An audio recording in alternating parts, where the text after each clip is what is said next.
好啦，2023年 MC 第13條啦，咁佢就話有兩個一模一樣嘅 particle 啦 ，identical particle x and y 啦，咁啊同時間喺 P 點發射 with the same initial speed， 咁但係咧就有唔同 angle 嘅，咁佢哋最後咧就 hit the same point 啦。咁啊好啦，我哋睇下啲句子啦。咁第一句，咁佢哋咧會 hit the ground at the same time， 咁呢一個咧我哋就要考慮下佢哋個 vertical 嘅 speed 啦。咁你 vertical 嘅 speed 越大咧，咁理論上你嘅滯空時間咧就會越多嘅，你喺空中停留嘅時間就越大嘅。咁所以 suppose 咧 x 咧就應該會飛得耐啲嘅，係啦 ，tx 會大過 ty 嘅。咁啊就咁睇佢飛得高啲已經知㗎啦。好，第二個 they hit the ground with the same speed， 咁咧呢個就啱嘅。點解咧？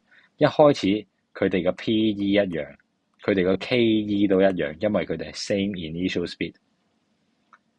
係啦，我哋考慮晒個 overall 個 speed， 我哋唔考慮 direction， 因為如果你考慮嘅話，你其實都係拆翻 sin cosine tangent 嘅啫，都係拆翻 sin 同 cosine， 咁你最後都係要計翻畢氏令，你最後二次方其實冇分別嘅，淨係需要用 PE 同 KE 呢個 idea 去考慮咗佢就得噶啦。大家同一個位，同一個 PE， 大家同一個速度 KE， 所以佢哋跌翻落地嘅時候，佢哋嘅 KE 都係一定一樣嘅，咁所以就 hit the ground with the same speed。好啦。第三句，咁咧 KE of y is greater than that of x， 就 at 佢哋個 maximum height 啦。咁我哋點知咧呢一句？咁我哋咧今次咧就淨係考慮你個 horizontal speed。咁 suppose 咧 y 嗰個咧就應該有一個更加大嘅橫向速度嘅，係啦。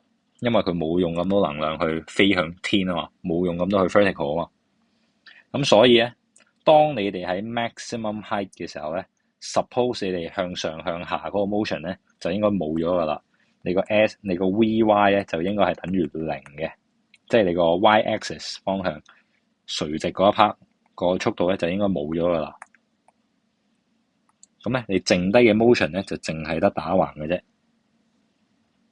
咁咧，由於你 x 嗰個你係用多咗 energy， 用多咗 speed 係去 vertical 嗰邊啦，咁你 horizontal 嗰邊個速度咪細啲咯。相反 y 就會多啲咯，咁所以個 KE of y 係大啲咯。係啦，因為2/1 mv square， 咁你而家橫向速度快啲，咁咪大啲咯。呢個好簡單嘅啫，答案。